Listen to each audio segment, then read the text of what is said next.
Salam sehat bagi kita semua. Sudahkah kita memberikan senyum pada hari ini?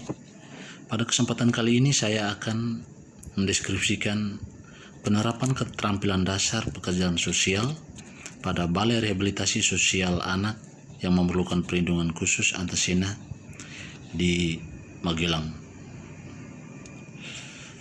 Yang saya hormati Bapak Dr. Andus Ujiartono MA selaku pembimbing, yang saya hormati Ibu Christine Anita selaku narasumber, yang saya hormati para tim fasilitator, yang saya hormati Bapak Ibu panitia, yang saya hormati pula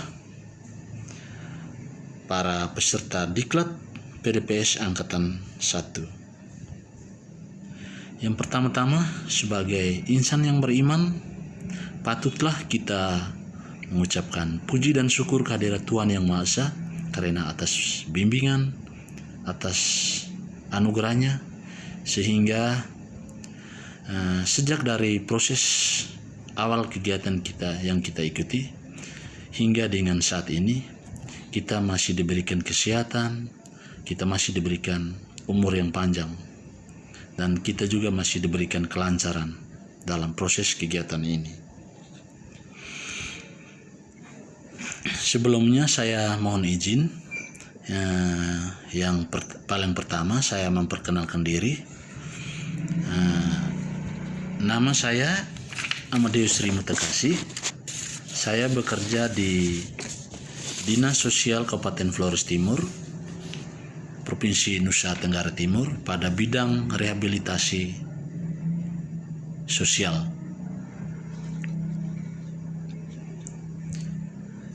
Yang berikut saya akan menceritakan atau mendeskripsikan sejarah singkat Balai Rehabilitasi Sosial Anak yang memerlukan perlindungan khusus Antasena ini. Balai ini dibangun pada tahun 1982 dengan nama awal pada waktu itu Sarana Rehabilitasi Sosial Anak Nakal yang disingkat SRAN. Namun dalam perkembangannya maupun dalam perjalanannya, pada tanggal 1 Januari 2019 berubah menjadi Balai Rehabilitasi Sosial Anak yang memerlukan perlindungan khusus, yang langsung di bawah Kementerian Sosial Republik Indonesia. Balai ini beralamat di Jalan Raya Magelang Purworejo, kilometer 14, Salaman, Kabupaten Magelang. Adapun visi misi dari balai ini, visinya adalah mitra terbaik dalam rehabilitasi sosial anak yang memerlukan perlindungan khusus, dengan misinya yang pertama, buat pusat unggulan rehabilitasi sosial, yang kedua, pusat unggulan layanan sosial, yang ketiga, pusat unggulan sumber sosial. Itu yang menjadi visi misi dari Balai Rehabilitasi Sosial Anak yang memerlukan perlindungan khusus Antasena ini. Tugas dan fungsi dari balai ini, yang pertama, melaksanakan rehabilitasi sosial kepada anak yang memerlukan perlindungan khusus. Yang kedua,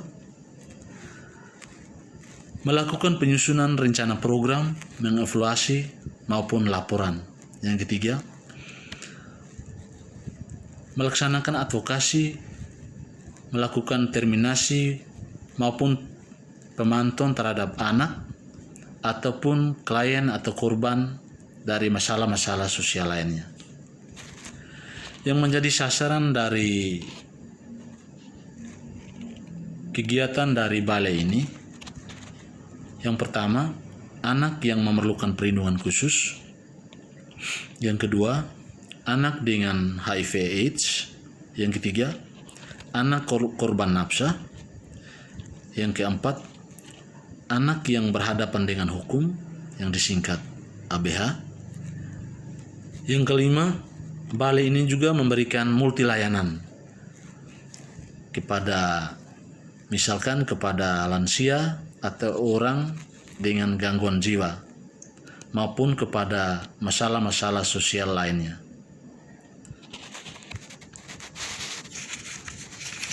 Dalam proses pelayanannya,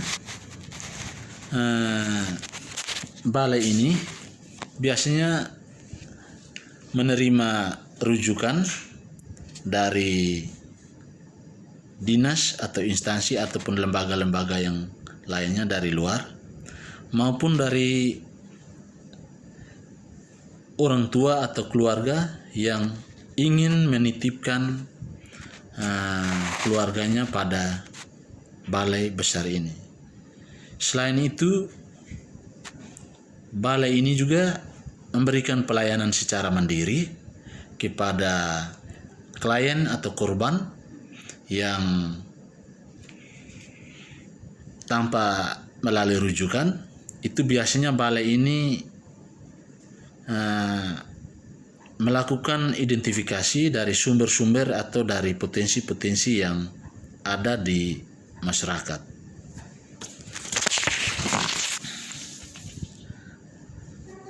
Dalam proses pelayanan yang melalui rujukan, itu biasanya balai ini melakukan pelayanan itu menerima rujukan dari dinas sosial, dari pengadilan, kejaksaan, Bapes, LSM, KDS, BNN, ataupun dari orang tua atau keluarga yang memiliki klien atau korban untuk diberikan pelayanan dari balai ini. Dalam tahapan ini biasanya yang paling pertama para pekerja sosial ataupun tenaga-tenaga yang profesional pada balai ini, yang paling pertama itu mereka melakukan verifikasi berkas.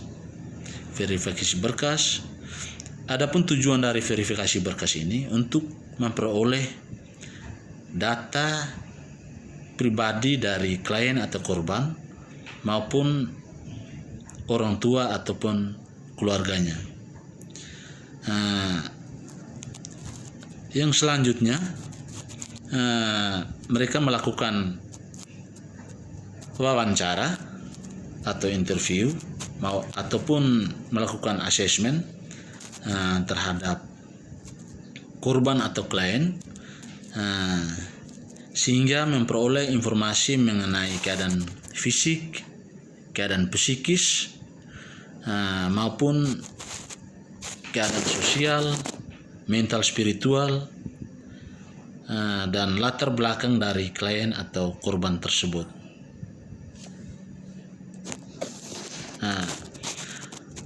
Dalam melakukan komunikasi ataupun interview dengan korban atau klien, biasanya para pekerja sosial atau petugas-petugas yang profesional di bidang itu mereka melakukan secara humanis, tidak ada paksaan maupun intimidasi kepada klien atau korban. Mereka berbicara dari hati ke hati sehingga klien atau korban tersebut bebas mengungkapkan isi hatinya maupun secara bebas menyampaikan pendapat-pendapatnya tanpa ada tekanan dari pihak-pihak terkait. Adapun para korban atau klien yang memerlukan dampingan para orang tua atau keluarga atau dampingan dari orang yang berkompeten, itu biasanya itu bagi para anak-anak maupun para korban atau klien yang memerlukan dampingan, misalnya kaum disabilitas yang memerlukan dampingan dari pihak-pihak terkait. Langkah selanjutnya, setelah mereka melakukan wawancara atau melakukan komunikasi, langkah selanjutnya biasanya Balai Besar ini melakukan intervensi atau rencana tindak lanjut dengan menyusun rencana penanganannya. Dalam proses penanganannya itu hal yang biasa Balai Besar ini lakukan. Biasanya mereka melakukan terapi, mereka juga melakukan pengasuhan sosial, memberikan dukungan, melakukan advokasi, memberikan pendidikan, melakukan konseling kepada klien atau korban tersebut.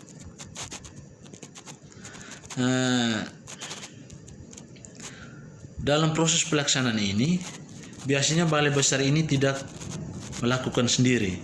Mereka juga membangun kerjasama dengan pihak-pihak luar ataupun stakeholder, semua stakeholder yang konsen terhadap masalah ini ataupun yang berkepentingan terhadap masalah ini. Itu mereka juga melakukan kerjasama dengan pihak-pihak luar.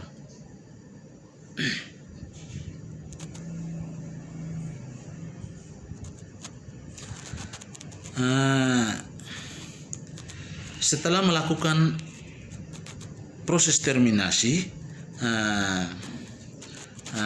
setelah proses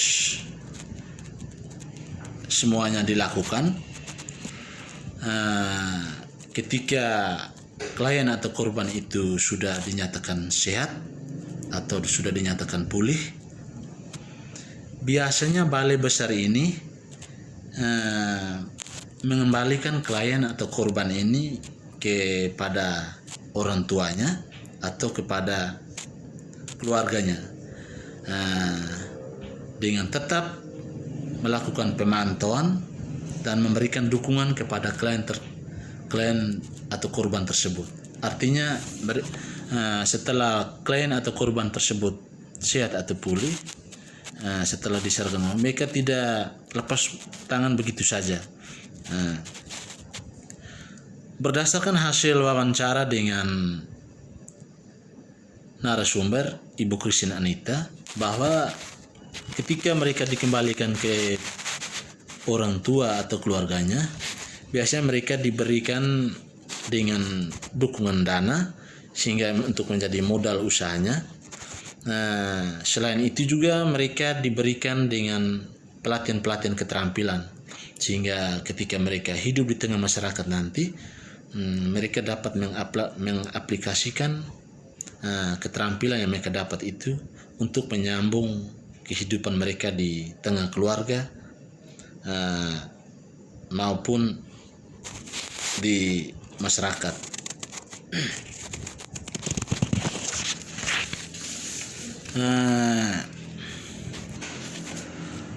Faktor pendukung dan penghambat dalam pelaksanaan pekerjaan sosial pada Balai Besar Rehabilitasi Sosial Anak yang memerlukan perlindungan khusus, berdasarkan hasil wawancara kami dengan narasumber, yang pertama dari faktor pendukung yang paling pertama itu dari pemerintah.